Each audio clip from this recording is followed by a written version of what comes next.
नमस्ते साथियों, मैं राहुल चौधरी। दोस्तों, आज अपन एक बेहद ही महत्वपूर्ण टॉपिक पे चर्चा करने जा रहे हैं जो आरएस मेंस क्वालिफाई होने के बाद और इंटरव्यू के बीच का एक महत्वपूर्ण चैलेंजिंग पड़ाव है, और वो है सर्विस प्रेफरेंस क्या होनी चाहिए कि हमारी सेवा वरीयता किस क्रम में भरी जाए, क्योंकि ये सेवा वरीयता ही है जो आगे जाके आपके जॉब में कितनी प्रमोशंस के चांसेस होते हैं, कितनी डेपुटेशन की अदर फील्ड में अपॉर्चुनिटी मिलती है, साथ ही साथ आपका उसमें ग्रेड पे कितना रहता है, साथ ही उसमें सोशल रेस्पेक्ट कितनी रहती है, और इन तमाम पहलुओं से जुड़ी हुई बातें होती है। जब सर्विस प्रेफरेंस की बात होती है, सेवा वरीयता की बात होती है, तो almost students number of seat और ग्रेड पे देखकर उसका सिलेक्शन करते हैं।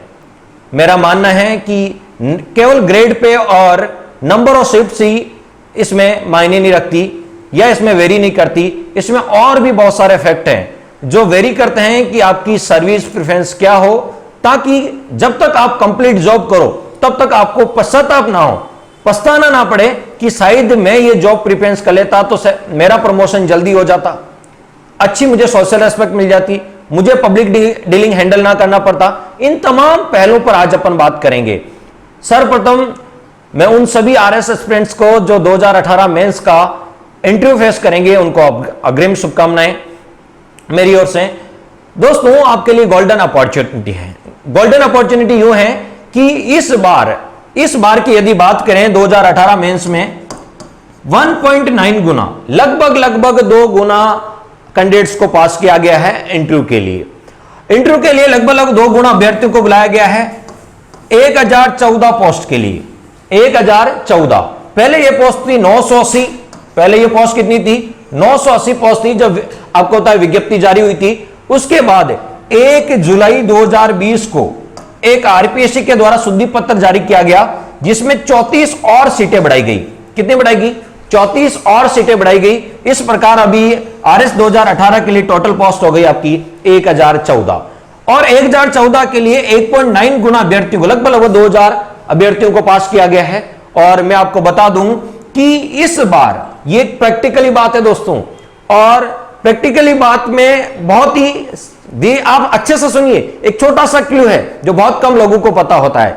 गोल्डन अपॉर्चुनिटी क्यों कह रहा हूं इस बार सभी कैंडिडेट्स के लिए गोल्डन अपॉर्चुनिटी? ऐसा क्यों? क्योंकि इस बार लगभग जितने भी इंटरव्यू फेस करने जाएंगे उनमें से केवल 150 से 200 स्टूडेंट्स को छोड़ दिया जाए तो बाकी सभी सिलेक्ट होने वाले हैं। सर ऐसा क्यों? देखिए, प्रैक्टिकली यूं है, यदि इसको अपन देखें तो लगभग 2000 कैंडिडेट जा रहे हैं, उनमें से 1200 से 1300 कैंडिडेट्स तो ऐसे हैं जो ऑलरेडी गवर्नमेंट जॉब में है, फर्स्ट ग्रेड की जॉब में है या सेकंड ग्रेड की जॉब में है, या अपन देखें तो एलाइड सर्विसेज में है, ठीक है, या कोई राजस्थान अकाउंटेंसी सर्विस में है, ठीक है, इंश्योरेंस सर्विस में है, और वो प्रॉपर आरएस आता है। तो ऐसे लगभग 1200-1300 कैंडिडेट है। अब यदि फर्स्ट ग्रेड वालों को, सेकंड ग्रेड वालों को, या फिर जो अकाउंटेंसी सर्विस में, इंश्योरेंस सर्विस में, उनको उनकी पसंद की जॉब नहीं मिलेगी तो वो उसको ज्वाइन नहीं करेंगे। तो और यदि वो ज्वाइन नहीं करेंगे तो बाकी जितने भी कैंडिडेट हैं उन सभी को यहां पर क्या मिलेगा? मौका मिलेगा। तो मैं फिर कह रहा हूं, हल्का सा एफर्ट्स करने की जरूरत है। इंटरव्यू में जो अपन कहते हैं, इंटरव्यू में जो मार्क्स मिलते हैं एवरेज मार्क्स तो 40 से 55 मिलते हैं, 40 से 55 एवरेज मार्क्स। लेकिन इंटरव्यू में जो मार्क्स देखे गए वो 75 से 80 भी मार्क्स मिलते हैं, 80-85 तक भी मिलते हैं। तो देखो, ये 40 से 80 के बीच, 40 से 80 यानी 40 नंबर का ही डिफरेंस रहता है, गैप रहता है इंटरव्यू में। 40 से लेके 80 तक सबको मार्क्स मिलते हैं। और यदि इन 40 से 80 के दौरान यदि आप 40-55 की रेंज से बाहर निकलकर 75-80 की रेंज तक पहुंच जाते हो तो इस बार मान लीजिए आपको बहुत अच्छे चांसेज है कि आपको स्टेट सर्विसेज में आपका सिलेक्शन हो जाएगा। और यदि एवरेज मार्क्स भी आते हैं 60-65 तो आपको एलाइड सर्विसेज मिल जाएगी, यानी सबऑर्डिनेट सर्विसेज मिल जाएगी। तो इस बार के अभ्यर्थियों के लिए गोल्डन अपॉर्चुनिटी है कि 150 से 200 स्टूडेंट्स ही बाहर होंगे, अदरवाइज कोई ना कोई पोस्ट उन सभी को मिल जाएगी। ये प्रैक्टिकली है। तो थोड़ा सा पॉजिटिव होके अच्छा एफर्ट्स करें, आपका सिलेक्शन निश्चित हो जाएगा। तो मैं पुनः अग्रिम शुभकामनाएं देता हूं उन सभी विद्यार्थियों को। अब बात करते हैं सर्विस प्रेफरेंस की सर्विस प्रेफरेंस की। तो देख लीजिए कि आपकी how to choose right service preference, सही सेवा वरीयता क्रम कैसे चुने, सेवा वरीयता क्रम सही रूप से कैसे चुने। तो देखिए इसमें सर्विस वरीयता क्रम में केवल नंबर ऑफ सीट्स कि इस बार आरएस की कितनी सीट है, आरपीएस की कितनी सीट है, अकाउंट सर्विस की कितनी सीट है, इंश्योरेंस की कितनी सीट है, या तहसीलदार की कितनी सीट है, बीडीओ की कितनी सीट है, ये नंबर ऑफ सीट्स केवल यही वेरी नहीं करता कि नंबर ऑफ सीट्स देख के आप सर्विस प्रेफरेंस चूज नहीं कर सकते। दूसरा ग्रेड पे यानी जिसकी ग्रेड पे जो आप स्टेट सर्विस है उनका लेवल 14 और लेवल 12 है, ये स्टेट सर्विस का ग्रेड पे 7th पे कमीशन के बाद, ठीक है। और एलाइड सर्विस में लेवल 10, लेवल पे स्केल 11 और लेवल पे स्केल 12, कुछ सर्विस 12 लेवल की भी है, ठीक है। तो ये स्टेट सर्विस का है और ये सबऑर्डिनेट सर्विस का है। तो केवल ग्रेड पे देखकर अपन सर्विस प्रेफरेंस नहीं भर सकते। तो दोस्तों कुछ स्टूडेंट्स तो क्या करते हैं, नंबर ऑफ सीट्स और ग्रेड पे देखकर सर्विस प्रेफरेंस चूज करते हैं। मैं आपको बताना चाहूंगा कि ये आपका बहुत बड़ा स्टेप है सर्विस प्रेफरेंस, क्योंकि जिस सर्विस में आप जाओगे तो वहां यह भी देखना पड़ेगा वहां का वर्किंग कल्चर क्या है, वहां का वर्किंग कल्चर क्या है, साथ ही वहां पर प्रमोशन की कितनी अपॉर्चुनिटीज है, साथ ही साथ डेपुटेशन में कौन कौन से फील्ड में लगाया जाता है, फील्ड वर्क है या ऑफिस वर्क है, फील्ड वर्क है या ऑफिस वर्क है, 10 से 5 की जॉब है या 24/7 की जॉब है, ठीक है। इन बहुत सारे तमाम, और सोशल रेस्पेक्ट कितनी है, पब्लिक डीलिंग कितनी है, इन बहुत सारे पहलुओं पर विचार करने के बाद ही आपको चूज करना होगा कि सर्विस प्रेफरेंस क्या है। तो आप सर्विस प्रेफरेंस को लेकर आपके मन में जितने भी डाउट्स हैं, जितनी भी आपकी जिज्ञासा है, इस लेक्चर में 100% कंप्लीट हो जाएगी। इसके बाद आपका कोई डाउट्स नहीं रहेगा। 100% आप अपने आप को इस तरीके से तैयार कर पाओगे, अपने आप को यहां पर स्थापित कर पाओगे कि मेरी सर्विस प्रेफरेंस क्या होनी चाहिए। उन सब पर आज अपन बात करेंगे। तो देखिए आरपीएससी के द्वारा प्रेस नोट जारी किया गया, जिसमें 24 अगस्त से लेके आप 7 सितंबर तक, 24 अगस्त से लेके 7 सितंबर तक अपनी सर्विस प्रेफरेंस आरपीएससी पोर्टल पर ऑनलाइन भर सकते हैं। और जो एक्स सर्विसमैन है, स्पोर्ट्समैन है, ठीक है, या जो पहले से एलाइड सर्विस में है, तो वो अपना ऑनलाइन भरने के बाद अपनी हार्ड कॉपी आरपीएससी में उनको जमा करवानी होगी, और बाकी जो है उनको इंटरव्यू के समय साथ ले जाने पड़ेंगे, ठीक है। तो देखिए 24 तारीख से लेके आप 7 सितंबर तक अपनी सर्विस प्रेफरेंस और एप्लीकेशन फॉर्म सबमिट करा सकते हैं।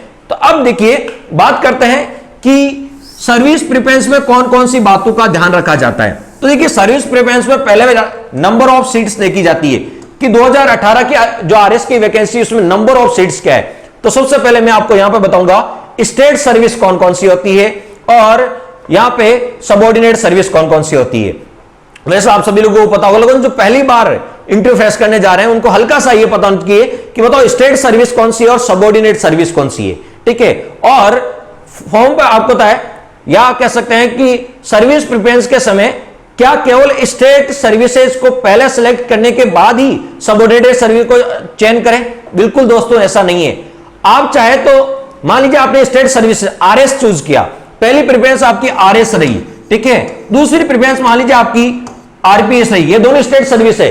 लेकिन तीसरी सर्विस जैसे गांव में होता है थानेदार और तहसीलदार, ये दो ही बड़ी पोस्टें मानी जाती है, तो तीसरी प्रेफरेंस मान लीजिए आपने तहसीलदार भर दी, तीसरी प्रेफरेंस आपने क्या रख दी बताओ, तहसीलदार रख दी। तो देखिए ये है, ये सबऑर्डिनेट सर्विस है तहसीलदार, ठीक है। उसके बाद आपने चौथी सर्विस बीडीओ रख दी, क्या रख दी बताओ, बीडीओ। यदि ग्रामीण पृष्ठभूमि से जुड़े हो तो वो बीडीओ को पसंद करते हैं, पंचायती राज में जिन संस्थाओं में जिनका इंटरेस्ट है तो बीडीओ। तो ये आपकी स्टेट सर्विस आ गई वापस। तो देखिए स्टेट सर्विस, उसके बाद वापस कौन सी आ गई बताओ, सबऑर्डिनेट सर्विस, और वापस स्टेट सर्विस।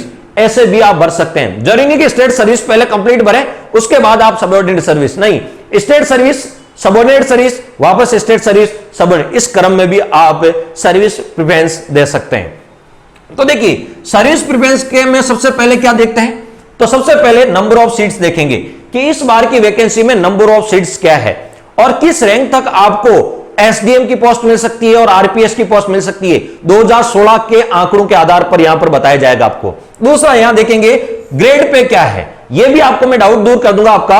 हर पोस्ट की मैं ग्रेड पे यहां पर बताऊंगा कि किसकी कितनी ग्रेड पे है प्रोबेशन में, और प्रोबेशन के बाद आपको कितना पेमेंट या कितनी सैलरी मिलने वाली है वो भी मैं आपको यहां पर डिस्कस करूंगा, ताकि आपका थोड़ा सा आपका जितना भी माइंडसेट है वो तो आपको स्थापित हो जाए।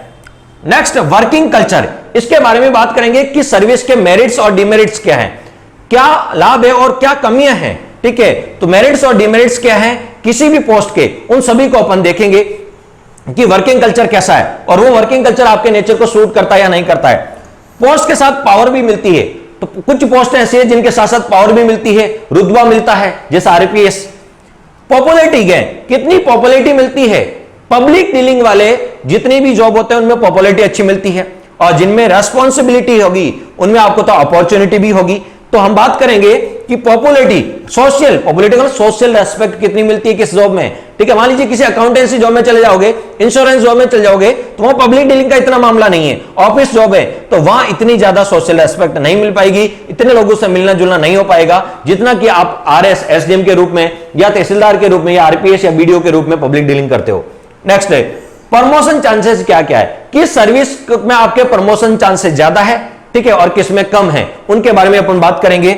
डेपुटेशन अपॉर्चुनिटी, आपका डेपुटेशन कौन कौन सी जगह हो सकता है, कौन कौन सी सर्विसेज में हो सकता है, उनको भी अपन यहां पर देखेंगे ताकि अलग अलग जगह काम करने का मौका मिले। और मोर रेस्पॉन्सिबिलिटी, मोर अपॉर्चुनिटी, इतने सभी बिंदुओं को आज मैं क्लियर करने वाला हूं, और जब ये बिंदु क्लियर हो जाएंगे तो आप बिल्कुल, आपका माइंडसेट क्लियर, बिल्कुल क्लेरिफाई हो जाएगा कि आपको कौन सी जॉब प्रिफरेंस करनी है। ठीक है, तो तमाम पहलू पर आज अपन बात करेंगे, और इन पहलुओं पर चर्चा करने के बाद आपको यह निश्चित हो जाओगे आप कि मुझे सर्विस प्रिफरेंस में कोई दिक्कत नहीं आएगी। तो चलते हैं दोस्तों आगे की ओर।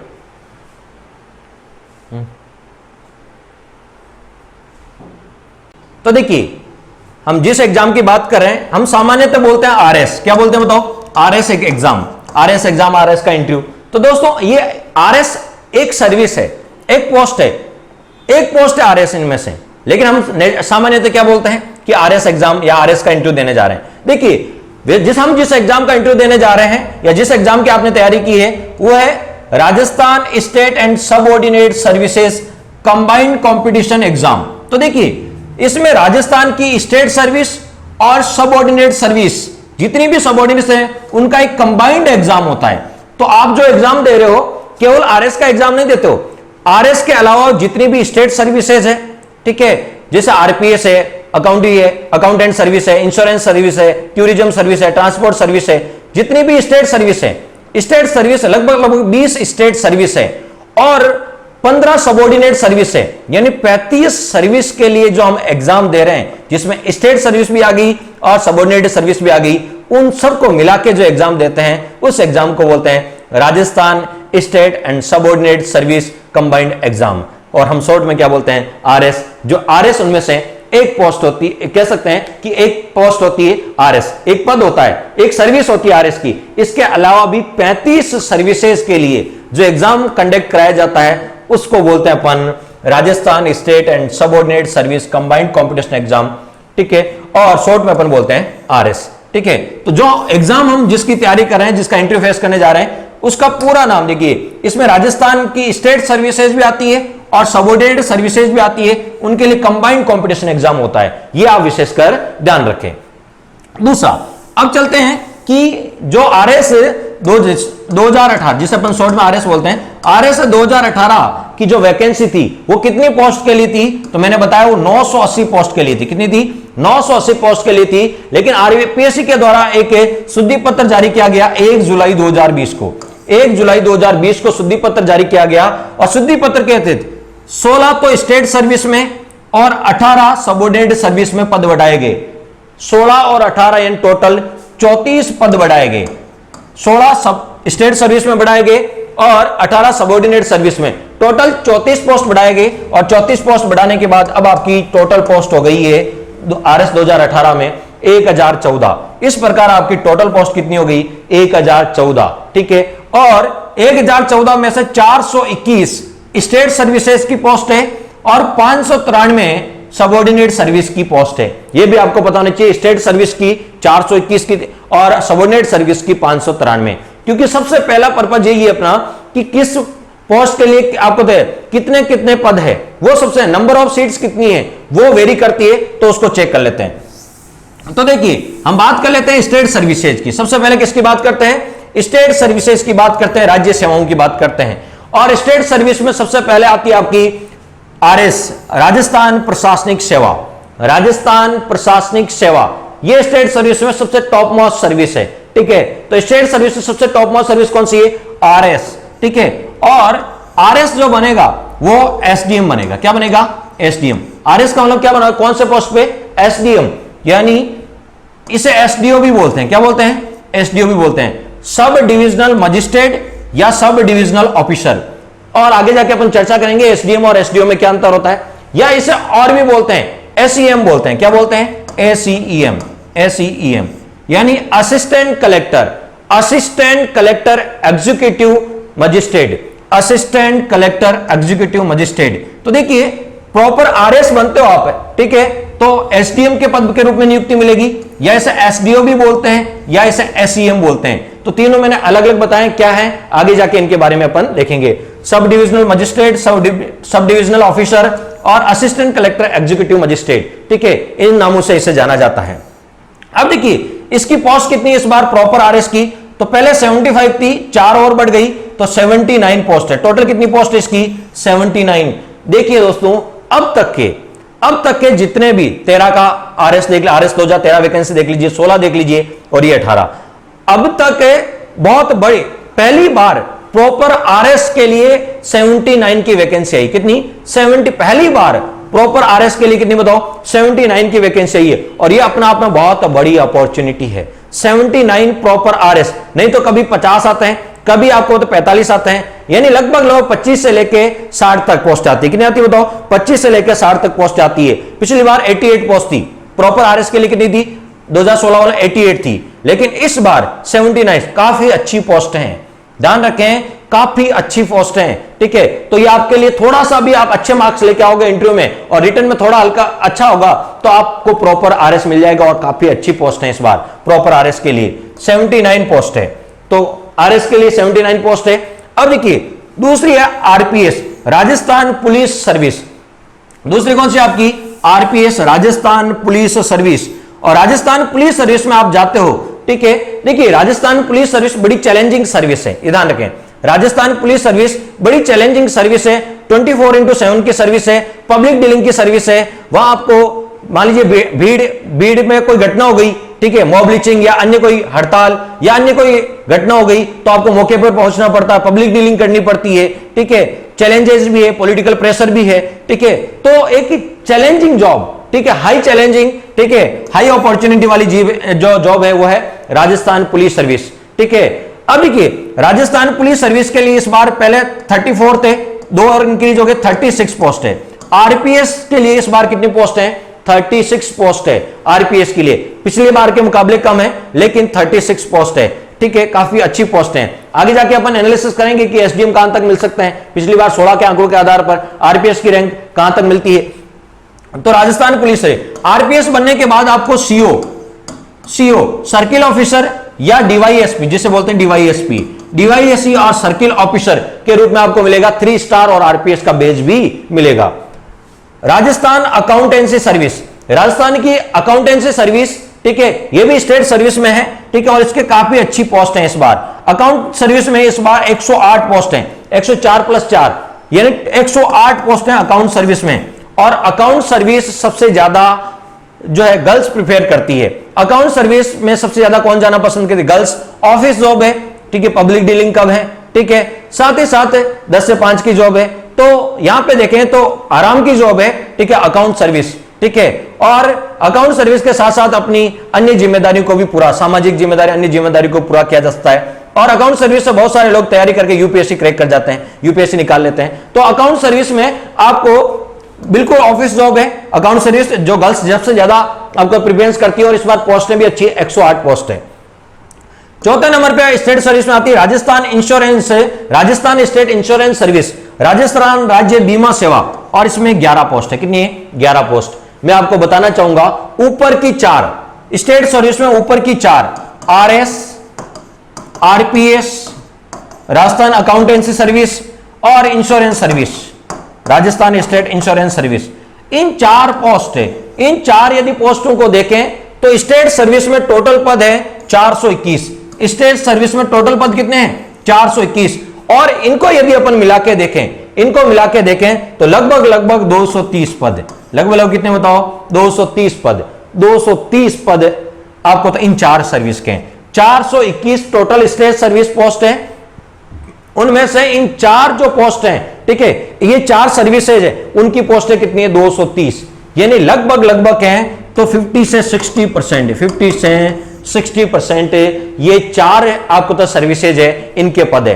तो अब सोच लीजिए, यदि आपका स्टेट सर्विसेज में आपका यदि आपका सिलेक्शन होने की पॉसिबिलिटी रहती है, इंटरव्यू में हल्के 75 से 80 मार्क्स भी आ गए तो आप स्टेट सर्विस में जाओगे। और स्टेट सर्विस में भी सबसे ज्यादा वैकेंसी किसकी देखिए, ठीक है, RS, RPS, accountancy service, insurance service. तो बताओ मिलना तो यही है, बाकी में तो किसी में 10, 12, 15 पोस्ट हैं, ठीक है। तो ये गोल्डन अपॉर्चुनिटी इस बार, ऐसी पोस्ट हैं वापस इस 4 प्रॉपर में भी 4 कंटिन्यू इतनी अच्छी पोस्ट आने की थोड़ी पॉसिबिलिटी कम रहती है। तो इस बार जो इंटरव्यू फेस कर रहे हैं उनको बहुत गोल्डन चांस है, तो इसको भुनाएं आप, इस मौके को आप हाथ से ना गंवाएं। हल्की सी अच्छी सी थोड़ी सी आप प्रिपरेशन कर लीजिए, ठीक है, हल्की से आप इंटरव्यू में अच्छे मार्क्स लेके आ जाइए। और इंटरव्यू मैंने बताया था, इंटरव्यू में मैंने एक क्लास भी ले रखी है, आप कृष्ण अकेडमी के यूट्यूब चैनल पर जाके देखिए कि आरएस और सब इंस्पेक्टर के इंटरव्यू के बारे में क्या क्या पूछा जाता है, कौन कौन सी बातों का ख्याल रखना चाहिए, ठीक है, वो सारी चीजें मैंने वहां पर डिस्कस की।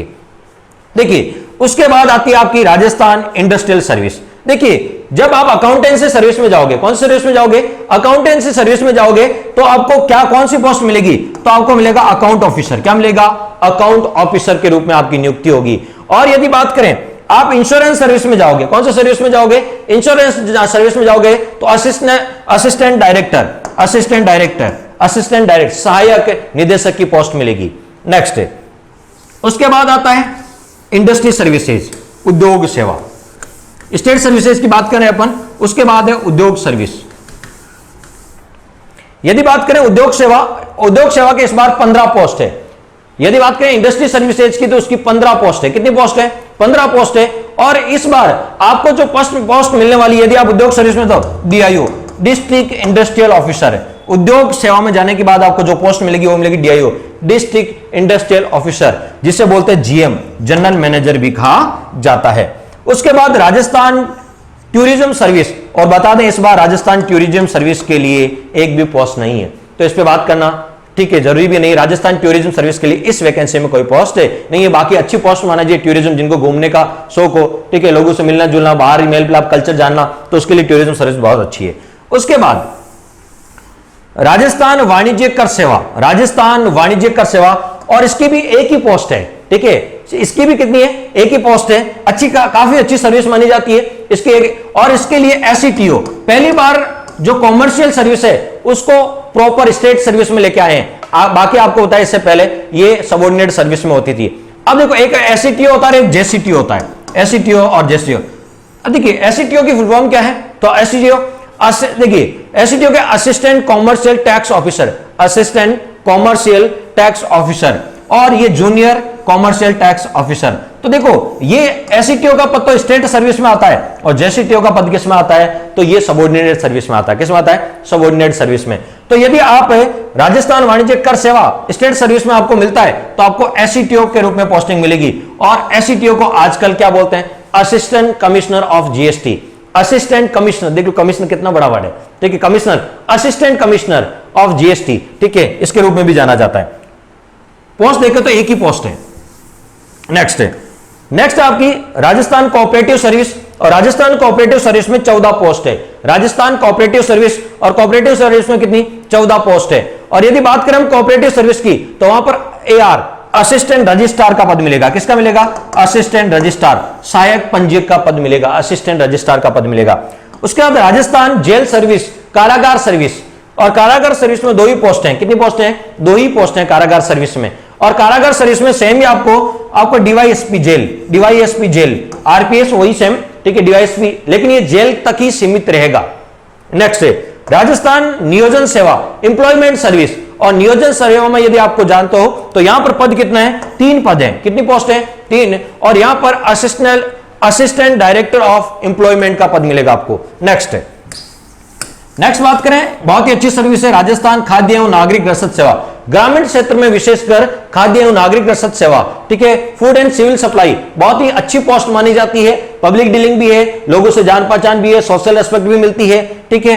और लेकिन इसकी इस बार पोस्ट कितनी है? सिर्फ नाम मात्र की एक पोस्ट है। और यदि इसमें जाते हो तो आपको डीएसओ का पद मिलता है। किसके रूप में पोस्टिंग मिलेगी? डीएसओ, ठीक है, district supply officer, district supply officer.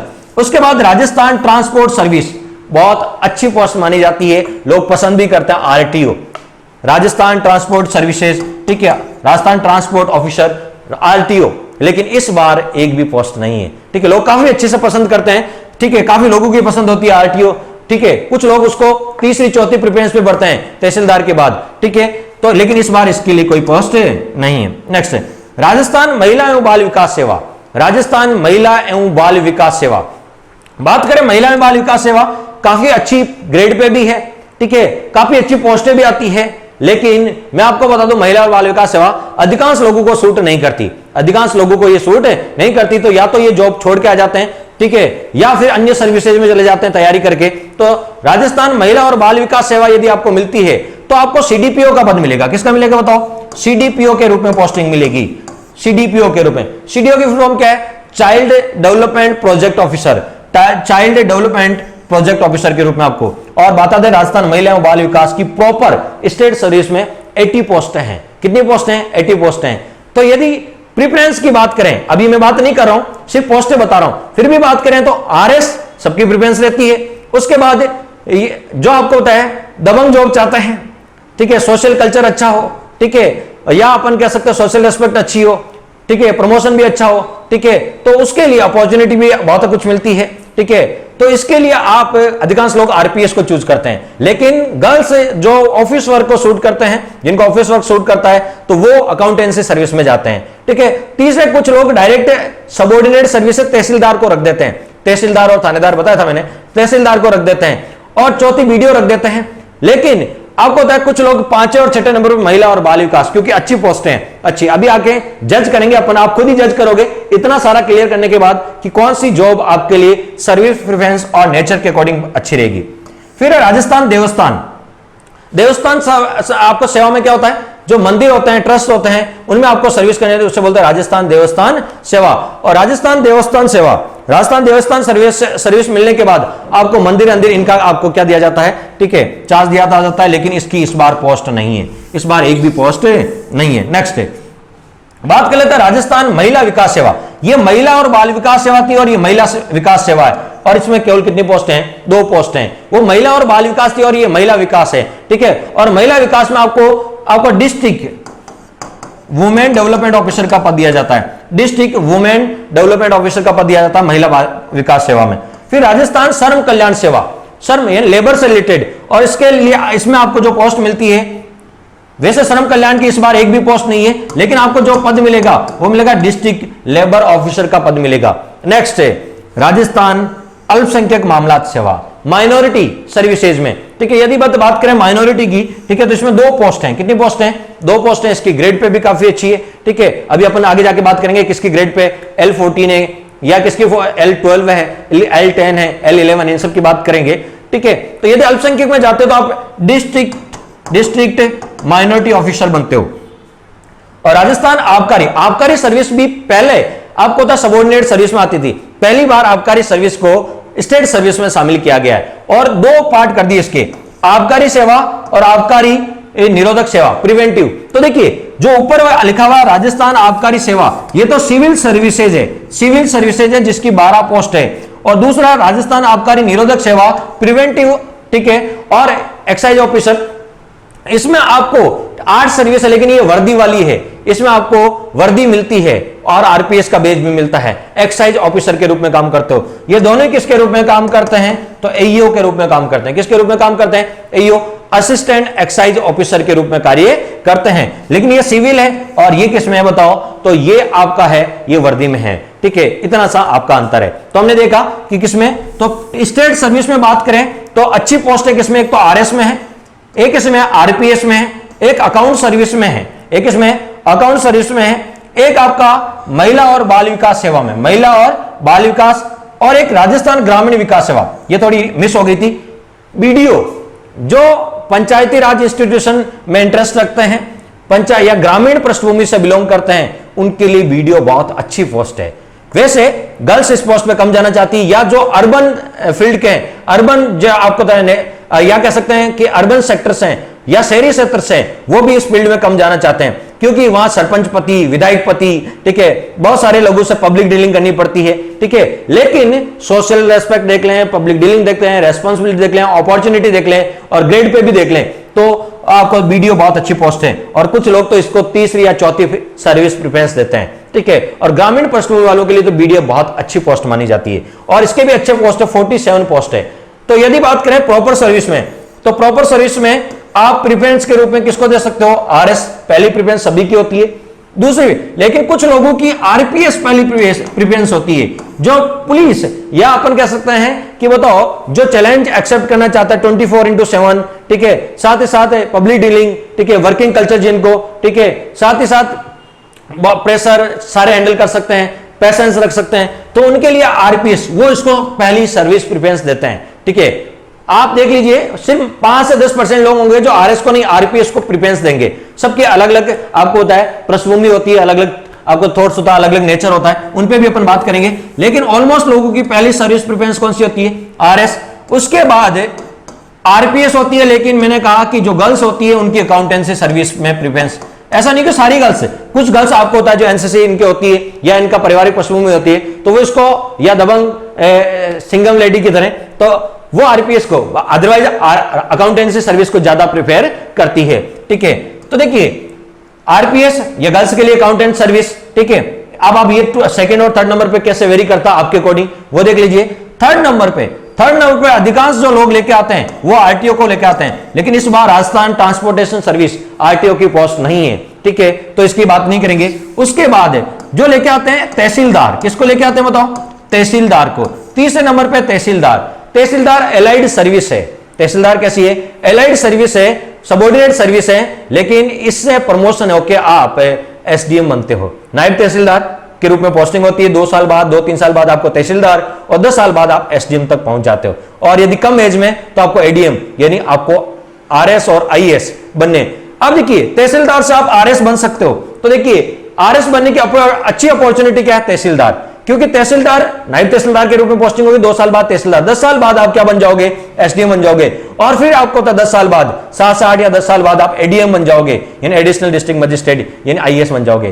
तो तहसीलदार से आपके यदि कम एज में होते हो तो आरएस और आईएएस बनने की संभावना भी रहती है, और यदि 30 से 35 में तो आप कम से कम आरएस तो बन ही जाते हो, ठीक है। तो देखिए तहसीलदार ऐसी सर्विस है, एलाइड सर्विस है, सबऑर्डिनेट सर्विस है, लेकिन फिर भी इसको लोग प्रेफरेंस में रखते हैं, क्योंकि इससे आरएस और आईएएस बनने का सपना पूरा हो सकता है प्रमोशन के माध्यम से। एक तो डायरेक्ट वैकेंसी से और एक प्रमोशन के माध्यम से, तो प्रमोशन के माध्यम से यह सपना पूरा हो सकता है, इसलिए तीसरी प्रेफरेंस रखते हैं। आपको होता है जो अकाउंटेंसी सर्विस बनेंगे उनका आईएएस बनने का सपना पूरा नहीं होगा। अकाउंटेंसी सर्विस से जो आपका प्रमोशन होगा ना, वो किसमें होगा? अकाउंटेंसी सर्विस के बाद आपको आईआरएस में होगा, इंडियन रेवेन्यू सर्विस में होगा।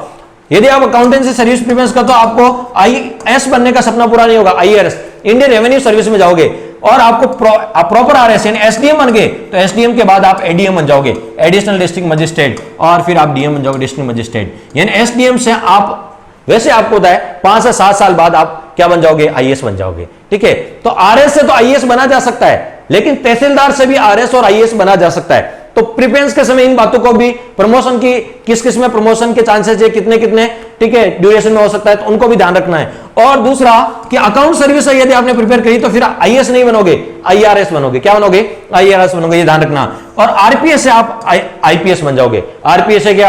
आप सीओ के रूप में डीवाईएसपी, फिर एडिशनल एसपी, फिर एसपी, यानी आप आईपीएस के रूप में चले जाओगे, ठीक है। तो आरपीएस से आईपीएस, आरएस यानी एसडीएम से, आरएस से आईएएस, और अकाउंट सर्विस है आईआरएस, इंडियन रेवेन्यू सर्विस में चल जाओगे। लेकिन एकमात्र एलाइड सर्विस ऐसी है तहसीलदार, जिससे आप आरएस और आईएएस प्रमोशन के माध्यम से बन सकते हैं। इसलिए लोग प्रेफरेंस के रूप में कई बार तीसरे या चौथे नंबर पर तहसीलदार को रखते हैं। उसके बाद प्रेफरेंस के रूप में बीडीओ को रखते हैं। किसको रखते हैं? बीडीओ, ब्लॉक डेवलपमेंट ऑफिसर, जिसे रूरल डेवलपमेंट ऑफिसर भी कहा जाता है, rural development officer, BDO. Grade pay same RS के समान है, ठीक है। और पब्लिक डीलिंग, अपॉर्चुनिटी, ठीक है, बहुत सारी चीजें इसमें वेरी करती है, ठीक है। तो बीडीओ के रूप में आप, जो ग्रामीण पृष्ठभूमि से लोग हैं वो बीडीओ को आपका प्रेफरेंस के रूप में रखते हैं। उसके बाद जो प्रेफरेंस रखा जाता है, यहां तक तो हमने देखा कि किसको प्रेफरेंस रखा जाता है। उसके बाद जो प्रेफरेंस रखा, खाद्य एवं नागरिक, फूड एवं सिविल सप्लाई, खाद्य एवं नागरिक आपूर्ति को रखा जाता है। और इस बार खाद्य एवं नागरिक आपूर्ति में, ठीक है, एक ही पोस्ट है। कितनी पोस्ट है? एक है, लेकिन ये अच्छी पोस्ट मानी जाती है। स्टेट सर्विस की बात करें, स्टेट सर्विस की प्रेफरेंस की बात करें, उनमें से तहसीलदार एकमात्र है जो सबऑर्डिनेट है, फिर भी उसको प्रेफरेंस दी जाती है। उसके बाद यदि बात करें तो बताओ कोऑपरेटिव सर्विस को प्रायोरिटी दी जाती है। और कोऑपरेटिव सर्विस में इस बार है आपको 14 पोस्ट है, ठीक ठाक पोस्ट है, 14 पोस्ट है कोऑपरेटिव सर्विस में। उसके बाद इंडस्ट्रियल सर्विस को प्राथमिकता दी जाती है, और इंडस्ट्रियल सर्विस में भी काफी ठीक ठाक पोस्ट है, 15 पोस्ट है। कितनी? क्योंकि सर्विस प्रेफरेंस में पोस्टें भी वेरी करती है। कितनी पोस्ट हैं? तो इंडस्ट्री। उसके बाद यदि बात करें तो महिला और बाल विकास, और अच्छी पोस्टें हैं, काम ज्यादा हो सकता है, ठीक है, लेकिन आपको पता है ग्रेड पे भी अच्छा है। तो महिला और बाल विकास 80 पोस्टें हैं। तो उसके बाद जो आपको प्रेफरेंस रहती है महिला और बाल विकास, यह आपकी प्रायोरिटी रहती है, महिला और बाल विकास। उसके बाद आबकारी, अधिकांश लोगों की एक्साइज ऑफिसर के रूप में, आबकारी के रूप में इंटरेस्ट, और आबकारी की काफी अच्छी पोस्ट है, 12 और 8 20 पोस्ट हैं। कितनी बताओ? 12 और 8 20 पोस्ट हैं। तो ये तो होगी स्टेट सर्विसेज में। पोस्टें बता दी कितनी कितनी है। इसमें प्रेफरेंस क्या, वापस देख लीजिए, आरएस सभी की प्रेफरेंस रहती है, कुछ लोगों छोड़ के जो पहले आरपीएस देते हैं, बाकी आरपीएस लेकिन गर्ल्स अकाउंटेंसी सर्विस को देती है। उसके बाद तहसीलदार, ठीक है, मोस्टली कुछ वीडियो को पहले रख देते हैं तहसीलदार, ठीक है, क्यों आरटीओ की पोस्ट इस बार है नहीं, तो तहसीलदार जो क्योंकि इसमें प्रमोशन के चांसेस अच्छे हैं, आरएस और आईएएस बन सकते हैं। फिर बीडीओ, क्या बताओ? बीडीओ के रूप में जो ग्रामीण पृष्ठभूमि से, लेकिन जो ग्रामीण पृष्ठभूमि से नहीं है वो आपको होता है कोऑपरेटिव को या आप उद्योग को, इसको वेरी करते हैं, इसको आपको प्रायोरिटी में लेके आते हैं।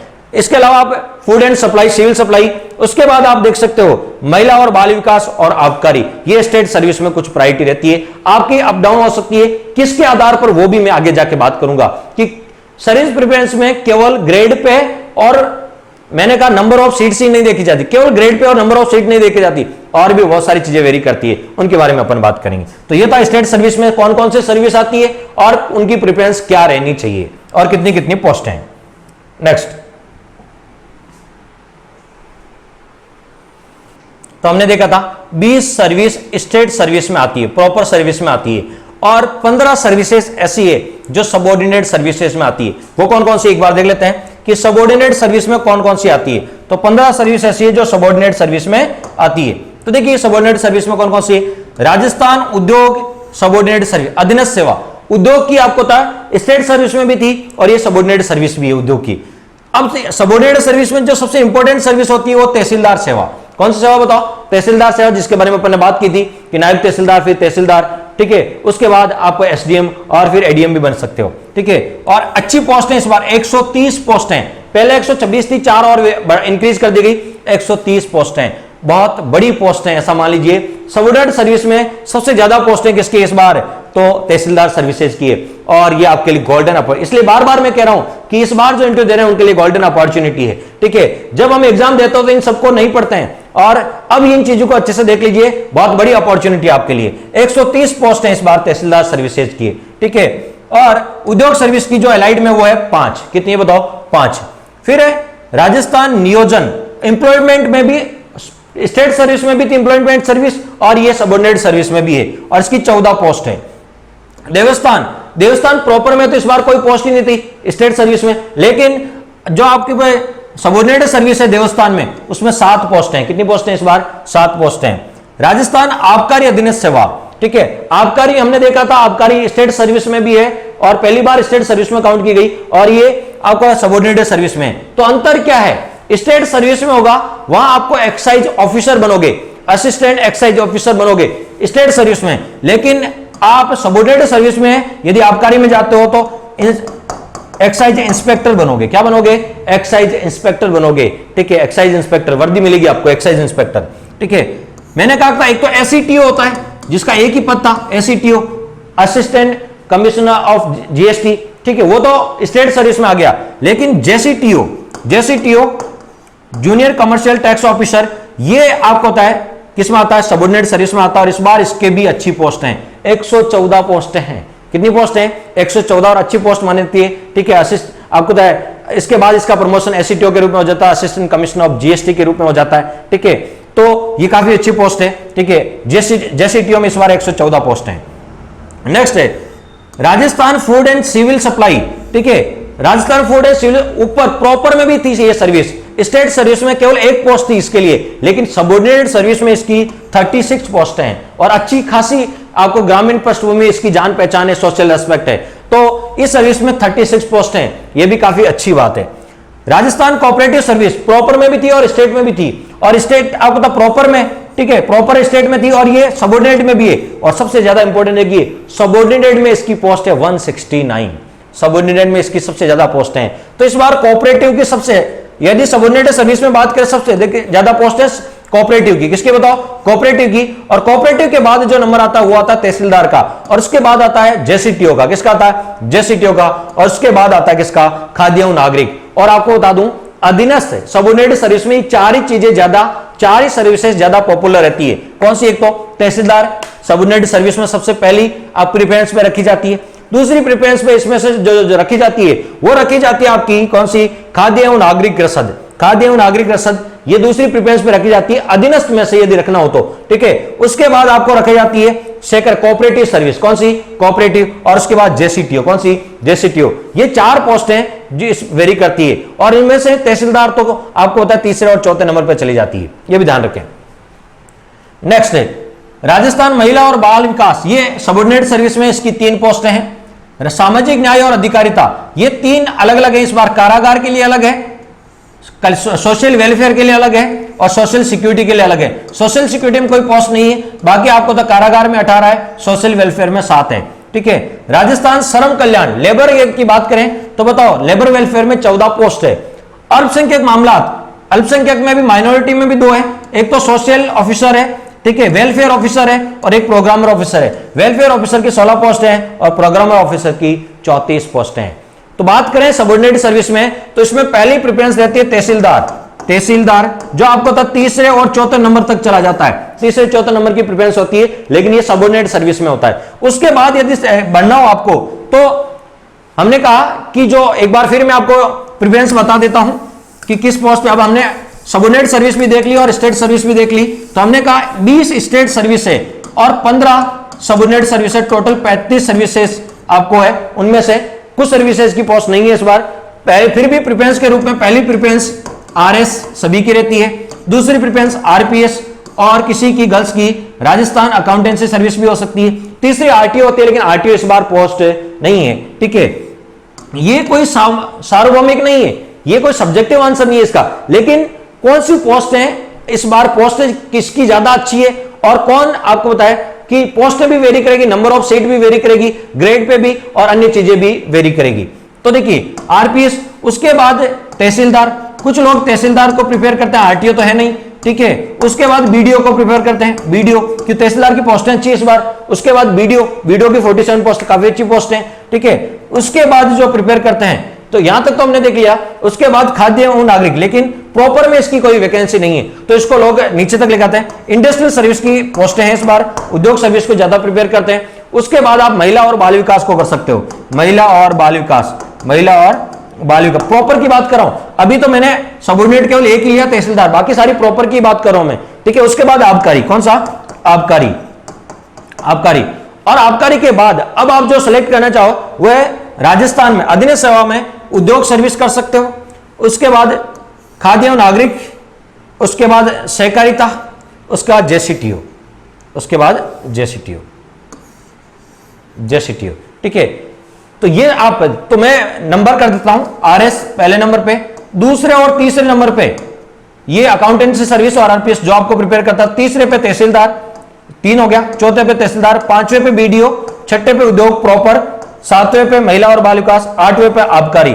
अब अधीनस्थ में 9वें नंबर पे आप उद्योग सर्विस, 10वें नंबर पे सहकारिता, 11वें नंबर पर खाद्य, और 12वें नंबर पर वाणिज्यिक, और 13 नंबर लेना चाहो तो आप 13वें नंबर सामाजिक और न्याय। ये 13 नंबर तक मैंने आपको बता दी। बाकी किसी की पोस्ट इतनी ज्यादा है नहीं, तो 1-2 पोस्ट के लिए आप कहीं भी अप डाउन करो, उससे ज्यादा फर्क नहीं पड़ता है। ठीक है, लेकिन जिनकी नंबर ऑफ सीट्स ज्यादा है और उनमें से क्या प्रेफरेंस रखनी है उनके बारे में मैंने बताया। शायद आई होप काफी कुछ चीजें आपको समझ में आ गई होगी। ठीक है, अब चलते हैं ग्रेड पे की ओर। किसकी ओर? ग्रेड पे, कि किसका ग्रेड पे कितना कितना है। ठीक है, क्योंकि ग्रेड पे भी बहुत ज्यादा वेरी करता है। ये तो नंबर ऑफ सीट थी, अब ग्रेड पे भी बहुत ज्यादा वेरी करता है। तो ग्रेड पे देख लेते हैं, ताकि आप जिस सर्विस में जा रहे हो उसमें आपको कितनी सैलरी मिलेगी, ये चीजें आपको क्लियर होना जरूरी है। तो देखिए स्टेट सर्विस, जो स्टेट सर्विस है, ठीक है, जो 20 स्टेट सर्विस की हमने बात की, उनका जो 7th पे कमीशन के बाद जो रहता है लेवल पे स्केल 14 और लेवल पे स्केल 12 है। 14 और 12 ये स्टेट सर्विस का, ठीक है, पे स्केल रहता है। तो 7th पे कमीशन के बाद स्टेट सर्विस, जो स्टेट सर्विस है उनका पे स्केल रहता है वो 14 और 12 रहता है। 14 और 12 रहता है स्टेट सर्विस का। सबऑर्डिनेट सर्विस का क्या रहता है? तो सबऑर्डिनेट सर्विस का लेवल पे स्केल 10 भी रहता है, 11 भी रहता है और कुछ का 12 भी रहता है। ठीक है, जो 12 रहता है जो स्टेट सर्विस के समान रहता है। ठीक है, तो हमने देखा कि जो स्टेट सर्विस है उनका लेवल पे स्केल 14 और 12 होता है, और जो सबऑर्डिनेट सर्विस है उनका 10, 11 और 12 ये भी होता है। ठीक है, अब देख लेते हैं किसका क्या क्या होता है। किसका 14 होता है, किसका 10 होता है, किसका 11 होता है। तो देखिए सबसे पहले स्टेट सर्विस में देख लेते हैं। स्टेट सर्विस में ऐसी कौन सी सर्विसेज है जिनका लेवल पे स्केल 14 है? लेवल पे स्केल 14 है। तो स्टेट सर्विस में RS, RPS, अकाउंट सर्विस और इंश्योरेंस सर्विस, और यहां पे हमने देखा महिला और बाल विकास, महिला और बाल विकास, और यहां पे हमने देखा BDO ग्रामीण विकास सेवा और महिला विकास सेवा। ये आप देख सकते हैं 4 और 2 6 एक साथ 7 सर्विसेज ऐसी है, स्टेट में केवल 7 ही सर्विसेज ऐसी है जिनका लेवल पे स्केल 40 है। लेवल पे स्केल कितना है बताओ?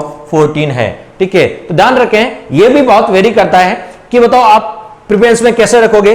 तो ये ऊपर की 4 पोस्ट हैं। मैंने कहा स्टेट सर्विस में जो पोस्ट है उनका 60% तो ऊपर वाली 4 ही पोस्टें हैं। ठीक है, तो अच्छी वैकेंसी है, 4 ही पोस्ट हैं, ज्यादा इन्हीं की वैकेंसी है और ज्यादा वैकेंसी है, और साथ साथ इनका पे स्केल चारों का अच्छा भी है। लेवल 14 है, लेवल 14। तो RS का भी 14 है, RPS का भी इतना ही है, अकाउंट सर्विस का भी इतना, इंश्योरेंस का भी इतना है, और BDO का भी प्रॉपर RS के जितना ही है, लेवल 14। BDO का भी उतना ही है।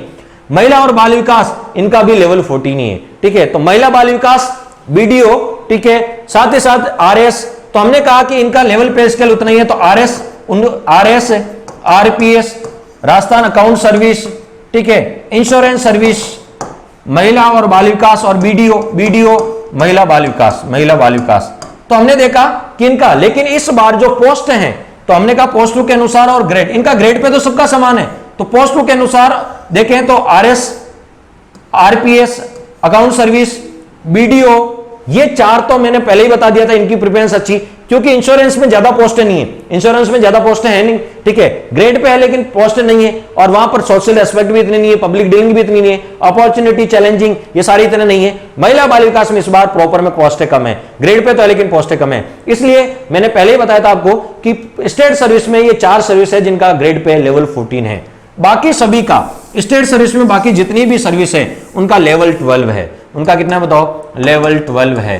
14 और 12 में कितना अंतर होता है पैसों में, सैलरी में, वो भी अपन बात करेंगे, अभी चर्चा करूंगा मैं उसी पे। चलो आगे चलते हैं। तो हमने बता दिया स्टेट सर्विस में 7 सर्विस ऐसी है जिनका लेवल 14 है, बाकी जितनी भी सर्विस है, यानी 20 में से 7 गई तो 13 सर्विस है जिनका लेवल 12 है। तो इनमें लेवल 14 और लेवल 12 में क्या अंतर होता है वो भी मैं आपको बता देता हूं। देखिए सैलरी में कितना अंतर होता है लेवल 14 और लेवल 12 वाले में। ये लेवल 14 देख रहे हो आप, और ये लेवल 12 है, यानी लेवल पे स्केल ये 14 है और ये आपका 12 है। कितना अंतर होता है? जो जिनकी 14 होती है, जिन्हें हमने कहा RS, RPS, ठीक है, अकाउंट सर्विस, इंश्योरेंस सर्विस, महिला बाल विकास और BDO, ठीक है, जिनकी 14 होती है उनकी बेसिक पे होती है 56,100 रुपए। उनकी बेसिक पे कितनी होती है? 56,100। लेकिन लेवल 12 वालों की ये होती 44,300। तो बेसिक में देख लीजिए इतना अंतर है, इनका 56,000 है, यदि राउंड फिगर में 56,000 और इनका 44,000, यानी लगभग 12,000 का तो बेसिक में अंतर है। 12,000 का तो बेसिक में अंतर है, ये ध्यान रखें। दोनों स्टेट सर्विस है लेकिन लेवल पे स्केल अलग अलग है, तो ये ध्यान रखें आप प्रिफरेंस के समय। DNS अलाउंस, DNS अलाउंस इसका 6,732 है और इसका 5,316, लगभग 1,000 रुपए का अंतर है। ठीक है, NPS, नेशनल पेंशन स्कीम, आपको तो 2004 के बाद, ठीक है, यदि मिलिट्री वालों को छोड़ दे तो बाकी को पेंशन नहीं मिलती, तो नेशनल पेंशन स्कीम। और इनकी 620 से लेके 1000 है, इनकी भी 620 से 1000, यहां कोई डिफरेंस नहीं है। यदि आप क्वार्टर नहीं लेते या आप मान लीजिए वहां पर यदि रेंट के लिए आप बंगला नहीं लेते तो आपको बंगला नहीं लेने पर आपको हाउस रेंट अलाउंस मिलता है, और हाउस रेंट अलाउंस होगा 4488 से लेके 8900 से, यानी ये 4000 4500 से लेके 9000 तक होगा, 4500 से, और यहां 3500 से 7000 होगा। देखिए 4.5 से 9 है और वहां 3.5 से 7000 तक है। और टोटल सैलरी में डिफरेंस देख लेते हैं। टोटल सैलरी इनकी बनेगी 62 से लेके 72000 के बीच। ये मैं जो सैलरी बता रहा हूं ये प्रोबेशन पीरियड कंप्लीट होने के बाद की है। जो प्रोबेशन पीरियड चलता है उसमें तो लेवल 13 की आपको पे स्केल मिलती है, आपको लेवल 13 की, ठीक है, प्रोबेशन टाइम में। ये प्रोबेशन के बाद की सैलरी है, जैसे आपका प्रोबेशन कंप्लीट होता है उसके बाद ये आपकी सैलरी मिलेगी, ठीक है। उसके बाद धीरे धीरे इंक्रीमेंट लगते हैं और ये बढ़ती जाती है। तो देखिए प्रोबेशन कंप्लीट होने के बाद 62,000 से 72,000 तक मिलेगी जिनका लेवल 14 पे स्केल है। और जिस पोस्ट पे लेवल 12 है उनको देख लीजिए ये 50,000 से 57,000 तक, कहां 62 से 72 और यहां कहां 50 से लेकर 57 तक। यदि मोटा मोटा भी यदि अपन बात करें तो लगभग कितने का अंतर होगा, 12,000 का सैलरी में अंतर होगा, 12 से 13,000 सैलरी में क्या होगा, अंतर होगा। तो ये ध्यान रखें 12 से 13,000 RS RPS, ठीक है, अकाउंट सर्विस, इंश्योरेंस, BDO और महिला बाल विकास वालों को ज्यादा मिलती है, ठीक है। होती वो भी स्टेट सर्विस है, ये भी स्टेट सर्विस है, इसलिए सर्विस प्रिफरेंस के समय ग्रेड पे का भी ख्याल रखें। नेक्स्ट चलते हैं अधीनस्थ सेवा में। अधीनस्थ सेवा में कौन से हैं? अधीनस्थ सेवा वाले लेवल पे स्केल लेवल 10 भी होता है, इनका लेवल 11 भी होता है और लेवल 12 भी होता है। तो यहां पर अपन ये देखेंगे कि किनका 10 होता है, किनका 12 होता है, और किसका 11 होता है और किसका 12 होता है, इनके बारे में भी अपन देखेंगे। तो देखिए इसमें लेवल 11 वाले देख लेते हैं। लेवल 11 वाले कौन से हैं? उद्योग जो सबऑर्डिनेट सर्विस है वो लेवल 11 की है। तहसीलदार जो सर्विस है ये लेवल 11 की है, लेकिन इसमें प्रमोशन RS और IAS बनने के चांसेस ज्यादा रहते हैं, ठीक है। पब्लिक डीलिंग, सोशल रेस्पॉन्सिबिलिटी, ये सारी चीजें रहती है, ठीक है। तो बताओ तहसीलदार सर्विस का लेवल 11 है। इंप्लॉयमेंट सर्विस जो सबऑर्डिनेट की है उसमें 10 है। 11 की बात करें अभी अपन, 11 में सामाजिक जो सेवाएं जितनी भी है वो 11 की है, सामाजिक सेवाएं जितनी भी है वो 11 की है, सामाजिक सेवाएं, सामाजिक न्याय एवं अधिकारिता विभाग की। और ये अल्पसंख्यक मामलात वाली ये लेवल 12 की है, लेवल पे स्केल 12 की, अल्पसंख्यक वाली, ठीक है। तो सबऑर्डिनेट सर्विस में ये माइनॉरिटी वाली 12 की है, बाकी 10 की है या 11 की है। और 11 वाले में आपको होता है कि 2-3 सर्विस की है, उद्योग वाली, तहसीलदार वाली, महिला और बाल विकास वाली और सामाजिक न्याय वाली, ये 11 की है, बाकी सारी कैसी है, लेवल 10 की है। तो 10 और 11 में कितना अंतर रहता है? जिनकी लेवल 10 है और लेवल 12 है, तो मैंने कहा अच्छी पोस्ट है, मैंने बताई थी, उनमें से उद्योग वाली, तहसीलदार, महिला बाल विकास, इनकी लेवल 11 है। और खाद्य और नागरिक अच्छी है, JCTO अच्छी है, लेकिन इनकी लेवल 10 है। तो सैलरी में कितना डिफरेंस रहता है वो भी आपको बता देते हैं। जैसे हमने तुलना की थी कि लेवल 14 और 12 में कितना अंतर रहता है, इसका 10 और 11 में कितना अंतर रहता है वो भी देख लेते हैं। जिनकी लेवल 11 है और जिनकी लेवल 10 है उनकी बेसिक में कितना अंतर रहता है। तो 11 वाले को 37,800 मिलते हैं और इसको 33,800, यानी लगभग आपको 4,000 का अंतर होता है बेसिक में 4,000 का, 37,800 और 33,800 है, तो 4,000 का बेसिक अंतर रहता है। उसका DA ये 4,536, ये 4,056, लगभग समान ही है, ठीक है। NPS भी समान ही है, ठीक है, 10% करता है सैलरी का, ठीक है। नेशनल आपको पेंशन स्कीम है। हाउस रेंट अलाउंस ये 3,000 से लेके 6,000 है और ये 2,700 से लेके 5,400, ज्यादा अंतर नहीं है, ठीक है। ओवरऑल देखें तो ये 42,000 से 50,000 तक मिलते हैं, इनको 37,000 से 44,000 तक मिलते हैं, लगभग 5-6,000 का अंतर है। कितने का? सैलरी में 5-6,000 का क्या है, डिफरेंस है, लेवल 11 और लेवल 10 में, ठीक है। तो ये सर्विस प्रिफरेंस के समय ध्यान रखें किसका ग्रेड पे कितना है। हमने पोस्ट भी बता दी, नंबर ऑफ पोस्ट कितनी है, नंबर ऑफ सीट्स कितनी है, फिर किस सीट्स पे आपको कौन सी पोस्ट पे नियुक्ति मिलेगी। साथ ही हमने ये भी क्लियर कर दिया कि आपका ग्रेड पे क्या रहने वाला है प्रोबेशन कंप्लीट होने के बाद, ठीक है। अब आते हैं, ये सारी चीजें आपने देख ली, अब वर्किंग कल्चर की बात करते हैं। किसकी बात करते हैं? Working culture. और आपके अकॉर्डिंग कौन सी जॉब अच्छी रहेगी, आपके अकॉर्डिंग कौन सी जॉब अच्छी रहेगी उस पर बात कर लेते हैं।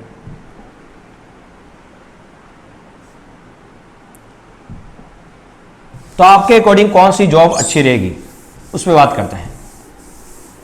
तो सर्विस प्रिफरेंस भरते समय, सेवा वरीयता भरते समय नंबर ऑफ सीट्स देखें, वो हमने देख ली।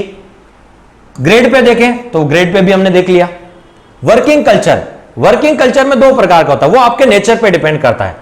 आप अपने नेचर से आप इस चीज को जज कर सकते हैं कि आपका नेचर क्या है, आपकी रुचि किस में है, आपका नेचर क्या है, आपकी रुचि किस में है, ठीक है, या आपका टेम्परामेंट क्या है। इन सभी चीजों का आपको ध्यान रखना होता है, ठीक है। यदि मनोवैज्ञानिक रूप से अपन बात करें, मनोवैज्ञानिक रूप से अपन बात करें तो देखिए आपका नेचर क्या है, आपका इंटरेस्ट किस में है, ठीक है, आपका टेम्परामेंट क्या है, आपका में पेशेंस कितना है, ठीक है, आप में पेशेंस कितना है, आप पॉलिटिकल प्रेशर कितना झेल सकते हैं, उन सभी चीजों को भी आपको ध्यान में रखते हुए सर्विस प्रेफरेंस देना है। नेचर के अकॉर्डिंग 2 प्रकार के व्यक्ति होते हैं, एक होता अंतर्मुखी, एक होता अंतर्मुखी इंट्रोवर्ट,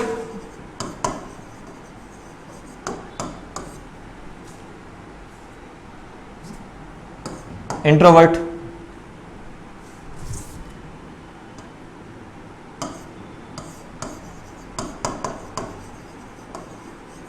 इंट्रोवर्ट।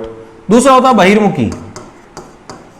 अब आपको यह देखना कि आप इसमें से किस, आपका नेचर कैसा है। एक्सट्रोवर्ट, आपका नेचर कैसा है। देखिए अंतर्मुखी वो होते हैं जो लोगों से घुलना मिलना कम पसंद करते हैं, ठीक है, ऑफिस जॉब पसंद करते हैं, पब्लिक डीलिंग थोड़ा कम पसंद करते हैं, चैलेंजिंग जॉब ज्यादा एक्सेप्ट नहीं करते हैं, ठीक है। तो जो ऑफिस वर्क चाहते हैं, जो लोगों से घुलना जुलना कम पसंद करते हैं, उनके लिए अंतर्मुखी जॉब बेस्ट है। जैसे अकाउंट सर्विस हो गया, इंडस्ट्रियल सर्विस हो गया, अकाउंट सर्विस होगा, इंडस्ट्रियल हो गया, कोऑपरेटिव सर्विसेज होगी, कैसे होगी बताओ, कोऑपरेटिव सर्विस होगी, टूरिज्म सर्विसेज होगी, कैसे होगी, इंश्योरेंस सर्विसेज होगी वो।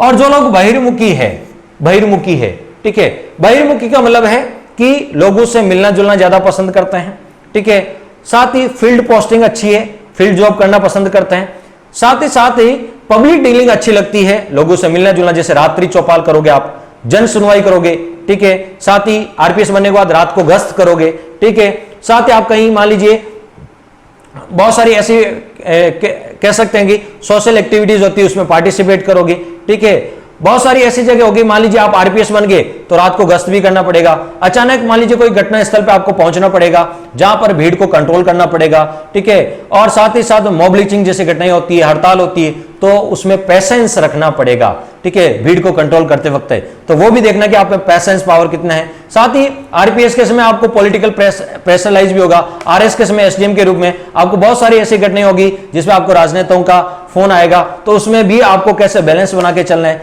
उन सभी बातों का आपको, तो आप पॉलिटिकल प्रेशर कितना झेल सकते हैं, ठीक है, 24/7 की जॉब चाहते हैं या 10 से 5 की जॉब चाहते हैं, 10 की 5 से जॉब की चाहते हैं तो अंतर्मुखी वाले, ठीक है, ऑफिस जॉब, ठीक है, 24/7 जैसे आरपीएस की जॉब होगी, ठीक है, पुलिस सर्विस में होगी, एक्साइज हो गया, ठीक है, तो उनके लिए ये जॉब बेस्ट है, ठीक है। साथ ही ऑफिस में काम करना चाहते हैं फील्ड में, तो ऑफिस में काम करना चाहते हैं, ऑफिस वर्क की जॉब चाहिए 10 से 5 की, तो अंतर्मुखी, मान लीजिए अंतर्मुखी बीए वाले ज्यादा पसंद करते हैं, बहिर्मुखी वाले 24/7 हाई रिस्क हाई चैलेंजेज, ठीक है, और आपको पता है जितनी रेस्पॉन्सिबिलिटी होगी, ये रेस्पॉन्सिबिलिटी ले लेते हैं, और आपको मैं बता दूं कि जितनी ज्यादा रेस्पॉन्सिबिलिटी होगी उतनी अपॉर्चुनिटी ज्यादा मिलेगी आपको। तो जॉब हम अपॉर्चुनिटी के लिए कर रहे हैं, तो जितनी ज्यादा आपको है कि कह सकते हैं कि जितनी ज्यादा रेस्पॉन्सिबिलिटी होगी, रिस्क होगा, उतनी ज्यादा आपकी क्या होगी, अपॉर्चुनिटी होगी। तो इन सभी बातों को आपको ध्यान रखना है। यदि आप अंतर्मुखी हो तो ऑफिस जॉब आपको ज्यादा सूट करती है, बहिर्मुखी हो लोगों से घुलना जुलना पसंद करते हो, रात्रि चौपाल में जाना पसंद करते हो, जन सुनवाई पसंद करते हो, पैसेंस रख सकते हो, पॉलिटिकल प्रेशर झेल सकते हो, तो इसके लिए आपको कौन सा बहिर्मुखी आपका नेचर है। तो ये आप पे डिपेंड करता है कि आप अंतर्मुखी हो या बहिर्मुखी, और उसी के अकॉर्डिंग आपको जॉब प्रिफरेंस देनी है या सर्विस प्रिफरेंस देनी है। पहली चीज तो ये बहुत क्लियरली आपको ध्यान रखना जरूरी है। तो ये तो हो गया वर्किंग कल्चर, हर जॉब का अलग अलग वर्किंग कल्चर होता है, ठीक है। दूसरा तो 3 पॉइंट पे अपन ने बात कर ली, number of seats, grade pay, working culture.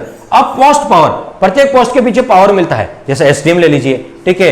इसी प्रकार यदि बात करें आरपीएस, ठीक है, तो ये कुछ ऐसे पोस्ट होती है जिनके पोस्ट के साथ पावर मिलता है। पावर का मतलब पॉपुलैरिटी मिलती है, सोशल रेस्पेक्ट मिलती है, और सोशल रेस्पेक्ट के लिए सबसे बड़ी आपको जो अधिकांश जो लोग हैं सोशल रेस्पेक्ट, ठीक है, पेमेंट के अलावा सोशल रेस्पेक्ट के लिए अपन जॉब करते हैं, ठीक है, जिसमें बहुत सारे चैलेंजिंग होते हैं, हम निर्धन वंचित शोषित तबके लोगों के लिए कुछ अच्छा कर पाते हैं, ठीक है, तो वो चीजें आप में होनी चाहिए, ठीक है। तो सोशल रेस्पेक्ट कितनी है, पॉपुलैरिटी कितनी मिलती है, ठीक है। अब आता है प्रमोशन के चांस। किसी भी जॉब में जाने से, प्रेफरेंस बनने से पहले ये देखेंगे प्रमोशन के चांस कितने हैं, ठीक है, किस डिपार्टमेंट से किस किस में प्रमोशन हो सकता है, तो प्रमोशन के चांस कितने हैं। तो मैं आपको सलाह दूंगा, जो आसपास आपके लोग जो आरएस है, आरपीएस है, ठीक है, अकाउंट सर्विस में वीडियो रह चुके हैं, ठीक है, नियर अबाउट आपको बहुत सारे लोग मिल जाएंगे, उनसे जाके मिलिए, जिनकी 5 साल से अधिक जॉब हो गई, तो वो प्रमोशन के चांसेस किस में ज्यादा है वो आपको बेहतर तरीके से बता सकते हैं। डेपुटेशन अपॉर्चुनिटी, आपको डेपुटेशन के बाद कौन कौन से डिपार्टमेंट में भेजा जा सकता है, तो उसमें अलग अलग फील्ड में जाके काम करने का अनुभव मिलेगा। तो डेपुटेशन अपॉर्चुनिटी कितनी है आपकी जॉब में, वो भी आपको देखना है। और मोर रेस्पॉन्सिबिलिटी मोर अपॉर्चुनिटी, जितनी ज्यादा आपके पास रेस्पॉन्सिबिलिटी होगी उतनी ज्यादा अपॉर्चुनिटी होगी। तो इन सभी बातों को, फैक्टरों को ध्यान में रखते हुए अब आप अपनी जॉब प्रेफरेंस सेलेक्ट कर सकते हो, और आई होप अब आपको कोई प्रॉब्लम नहीं होगी। देखिए, जॉब प्रेफरेंस में थोड़ी सी और सहूलियत हो जाए, इसके लिए मैं आपके लिए 2016 के डाटा लेके आऊं। 2016 के जो फाइनल डाटा है कि किस पोस्ट तक, किस रैंक तक आपको एसडीएम की पोस्ट मिल जाएगी, प्रॉपर आरएस, और किस रैंक तक आपको आरपीएस की पोस्ट मिल जाएगी, ठीक है। तो अधिकांश लोगों के क्वेश्चन रहते हैं, सर किस पोस्ट तक एसडीएम, ठीक है, किस रैंक तक एसडीएम और किस रैंक तक आरपीएस की पोस्ट मिल जाती है। तो मैं एनालिसिस कर रहा हूं 2016 के डाटाओं की, आरएस 2016 के डाटा, उसमें आरएस 2016 में 725 पोस्ट थी, इस बार 1014 है, 18 में 1014 है, और उस बार 725 पोस्ट थी। कितनी थी? 725। अब देखिए, उसमें यदि बात करें 88 एसडीएम के लिए थी, प्रॉपर आरएस के लिए थी, और 67 आरपीएस के लिए थी। तो प्रॉपर आरएस के लिए 88 ही थी, और आरपीएस के लिए कितनी थी बताओ? 67 थी। कितनी थी? 67। इस बार आरएस के लिए यदि पोस्टों की बात करें तो 79 है, और यहां पे यदि बात करें तो ये कितने बताओ? 36 है। कितनी है? 36 है। तो ये भी आपको देखना है कि किसके लिए इस बार कितनी कितनी पोस्टें हैं। तो देखिए, यहां पे हमने देखा था कि किसके लिए कितनी कितनी पोस्ट हैं। तो देखो, कंपेयर करते हैं 16 वाले को। देखो 16 वाले में देखते हैं कि जनरल कैंडिडेट था, मेल और फीमेल, जनरल में लास्ट जिसकी 22 रैंक आ गई, 22वीं रैंक आ गई थी, लास्ट मतलब फर्स्ट वाली बात नहीं कर रहा हूं, लास्ट है, जिसकी 22वीं रैंक तक थी, यानी 23 वाले को एसडीएम नहीं मिला है, 22वीं रैंक जनरल में, 22वीं रैंक वाले को क्या मिल गया था बताओ? जिसकी 22वीं रैंक थी जनरल में, उसको क्या मिल गया था बताओ? एसडीएम मिल गया था। और एसडीएम की पोस्ट टोटल कितनी थी बताओ? उस समय 88 थी। इस बार 79 है, इस बार 79 है। तो मान के चलो जिसकी जनरल में अंडर 20 मेल, जनरल मेल की बात कर रहा हूं, जनरल मेल में जिसकी अंडर 20 रैंक आ जाएगी, उसको प्रॉपर एसडीएम यानी प्रॉपर आरएस की पोस्ट मिल जाएगी, ठीक है। यदि बात करें 2016 में जनरल फीमेल में जिसकी रैंक 53 थी, लास्ट है, 54 वाले को नहीं, जिसकी 53 रैंक थी, लास्ट है, उसको क्या मिल गया था? एसडीएम बन गए थे, एसडीएम मिल गया था, यानी प्रॉपर आरएस मिल गया था। जिसकी 53, फीमेल की बात कर रहा हूं, मेल में 22वीं रैंक तक, फीमेल में 53 रैंक तक, ठीक है। इस बार क्या रहना चाहिए? मेल में 20 तक, जिसके अंडर 20 है, और फीमेल में जिसकी अंडर कितनी है बताओ? 40 है, अंडर 40 है, उनको प्रॉपर एसडीएम का पद मिल जाएगा। तो ये तो बात कर ली किसकी बताओ? जनरल की, मेल और फीमेल में। पिछली बार कितनी, यानी पिछली बार 16 में 22वीं रैंक मेल और 53 रैंक फीमेल, इससे पहले थे, उन सबको एसडीएम मिल गया। इस बार 20 और 40 के बीच वेरी करने वाली है। नेक्स्ट देखते हैं ओबीसी में। किसकी बात करते हैं? ओबीसी में। ओबीसी में पिछली बार देखें तो ओबीसी मेल में जिसकी रैंक 54 तक थी, ओबीसी मेल में जिसकी रैंक 54 तक थी, उसको एसडीएम मिल गया। क्या मिल गया? एसडीएम मिल गया। और फीमेल में जिसकी रैंक 140 थी, उसको क्या मिल गया? एसडीएम मिल गया। यानी ओबीसी में मेल में 54 रैंक थी, और फीमेल में जिसकी 140वीं रैंक थी लास्ट, उनको क्या मिल गया? एसडीएम मिल गया। तो इस बार की यदि बात करें, तो इस बार यहां पे जो रहने वाला है, ठीक है, पिछली बार 50 पोस्ट 88 थी, इस बार 79 पोस्ट है। तो जहां 50, तो इस बार मानकर कि 40 से 45 यानी अंडर 45, अंडर 40 या 45 जिसकी रैंक रहेगी ओबीसी मेल में, उसको एसडीएम मिलेगा। और यदि बात करें वुमेन की, तो अंडर 120 जिसकी रैंक होगी, ठीक है, फीमेल में, उसको एसडीएम मिल जाएगा। ये संभावित आंकड़े हैं 2016 के कैलकुलेशन के बेस पे। यदि एससी की बात करें तो एससी मेल में जिसकी रैंक 768 थी, उसको एसडीएम मिल गया। अब आप कहोगे सर पोस्ट तो 725 ही थी, ये 768वीं रैंक का क्या माजरा है? दोस्तों, इसमें बहुत सारे आपको पता ओबीसी, जनरल, ये बीच में रहते हैं। तो मैं आपको फिर बता रहा हूं कि जिसकी एससी में, मैं हमेशा बता रहा हूं आपकी, एससी के मुकाबले एसटी की मेरिट हाई रहती है, एससी की मेरिट कम रहती है, एसटी की ज्यादा रहती है। आप देख सकते हैं एससी में जिसकी, एससी मेल में जिसकी रैंक 768 थी, वो एसडीएम बन गया, और फीमेल में 917 थी, फीमेल में 900, उसको भी एसडीएम मिल गया। ठीक है, और एसटी में देख लीजिए, एससी में 768 रैंक वाले को एसडीएम मिल गया, लेकिन एसटी मेल में देखिए 319 वाले तक मिला, कितने, जिसकी 319 लास्ट रैंक थी उसको एसडीएम मिला था, और कहां 768 और कहां 319। और एसटी फीमेल में 599 जिसकी रैंक थी उसको एसडीएम मिल गया लास्ट 599। इसका मतलब है कि एससी के मुकाबले, ठीक है, एसटी की मेरिट हाई रहती है, आप इन आंकड़ों के आधार पर देख सकते हैं। नेक्स्ट है एमबीसी। एमबीसी की बात करें तो जिसकी एमबीसी मेल में, एमबीसी मेल की मेरिट हाई रहती है, एमबीसी मेल में जिसका 91 रैंक थी लास्ट उसको एसडीएम मिल गया, लेकिन फीमेल में देखिए 639, कहां 91 और कहां 639। ठीक है, एमबीसी में फीमेल में मेरिट कम रहती है, 639 रैंक थी उसको एसडीएम मिल गया। तो हमने मोटा मोटा देखा कि एसडीएम कहां तक मिल सकता है। तो इस बार जनरल की बात करें तो 20 से 40, 20 मेल और 40 फीमेल इसके अंडर रहेगी उनको। ओबीसी की बात करें तो अंडर 40 मेल और अंडर 120 फीमेल, ये पॉसिबिलिटी रहने वाली है। अब चलते हैं आरपीएस की बात करते हैं। किसकी बात करते हैं? आरपीएस की। तो देखिए 2016 में आरपीएस की पोस्टें कितनी थी? तो 67 थी। कितनी थी बताओ? 67। और इस बार केवल 36, आधी पोस्टें भी नहीं, लगभग आधी से थोड़ी ज्यादा है। ठीक है, तो ऐसा हमारी कहां 67 थी, कहां 36 थी। ठीक है, तो देखो जब 67 पोस्ट थी तो बताओ जनरल वाले मेल की 66 रैंक आई थी, उसको भी क्या आरपीएस मिल गया था। लास्ट जिसकी जनरल में मेल की जिसकी लास्ट 66 रैंक थी उसको आरपीएस मिल गया। और पोस्टें कितनी थी? 67 थी, 66 वाले को मिल गया। तो इस बार पोस्टें 36 है, तो ऐसा मान लीजिए 35। कितने बताओ? जिसकी अंडर 35 आएगी, ठीक है, क्योंकि पोस्टें कम है, तो अंडर 35 आएगी जनरल मेल की तो उसको आरपीएस मिल जाएगा। आरपीएस की पोस्टें इस बार कम है। और यदि बात करें फीमेल की तो 67 पोस्टें थी टोटल, और इसमें से 128 जनरल में जिसकी 128 रैंक थी फीमेल में लास्ट है उसको आरपीएस मिल गया। उसको क्या मिल गया? आरपीएस। तो इस बार मान के चलो जिसकी 70 से 80 अंडर 80 यदि जनरल फीमेल है तो उसको आरपीएस मिल जाएगा। बात करते हैं ओबीसी की। तो ओबीसी में देखिए, ओबीसी में इस बार की यदि बात करें तो पिछली बार ओबीसी में जिसको 111 रैंक मिली थी लास्ट है वो आरपीएस बन गया था, 111 रैंक वाला। ठीक है, और फीमेल में 199 लगभग 199 200 रैंक थी उसको क्या मिल गया था बताओ? आरपीएस मिल गया था। एससी में 880 वाले को, ठीक है, और फीमेल की बात करें तो 377 वाले को। एसटी में मेल में 419 और फीमेल में 707 है। और एमबीसी की बात करें तो 133 मेल में आपको होता है पिछली बार आरपीएस मिल गया था, और फीमेल में जो लास्ट था 194 वहां तक मिला था। तो ये कुछ आंकड़े जो आपको हेल्प करेंगे, ठीक है, इनके आधार पर आप देख सकते हो कि अपनी सर्विस प्रेफरेंस क्या होगी और कौन सी पोस्ट मिलने की संभावना है। ठीक है, वो अपन आगे इंटरव्यू जब कंप्लीट हो जाएगा उसके बाद एक बार जब आपका फाइनल रिजल्ट आ जाएगा और आपकी रैंक शो हो जाएगी, उसके बाद जब डिटेल से आपको बताएंगे कि किस किस पोस्ट तक क्या क्या मिलने की डिटेल से बताएंगे। ये तो मैंने शॉर्टली आपको बताया है, ठीक है, ताकि सर्विस प्रेफरेंस के समय इसको भी आप ध्यान में रखें। मैं अंत में आपको कहना चाहूंगा, हमने ये बात कर ली आपका नेचर कैसा है, रुचि कैसी, किसमें रुचि है, नेचर कैसा है, इंट्रोवर्ट हो या एक्सट्रोवर्ट हो, इसकी बात कर ली। याद रखना लास्ट में एक वर्ड में आपको बता, SWOT, SWOT। आपको अपनी पहचाननी है कि आपकी स्ट्रेंथ क्या है। एस का मतलब आपकी स्ट्रेंथ क्या है, ठीक है। दूसरा आपकी W का वीकनेस क्या, आपकी वीकनेस क्या क्या है, ठीक है। उसके बाद आपकी अपॉर्चुनिटी, आप कितनी अपॉर्चुनिटी चाहते हो, ठीक है, और थ्रेट। इन सभी बिंदु को कॉन्क्लूजन करते हुए अपनी सर्विस प्रेफरेंस दें। और मैं उम्मीद करता हूं कि आपके जितने भी डाउट्स और जितनी भी जिज्ञासाएं थी कि सर्विस प्रेफरेंस को लेकर कि सेवा वरीयता किस क्रम में, तो वो आपकी क्लियर हो गई होगी। फिर भी यदि आपका कोई डाउट्स बचता है तो आप मुझे कमेंट बॉक्स में लिख सकते हैं, और आपके जितने भी डाउट्स हैं, जितनी भी जिज्ञासाएं हैं, उनको फुलफिल करने की पूरी कोशिश की जाएगी, ठीक है।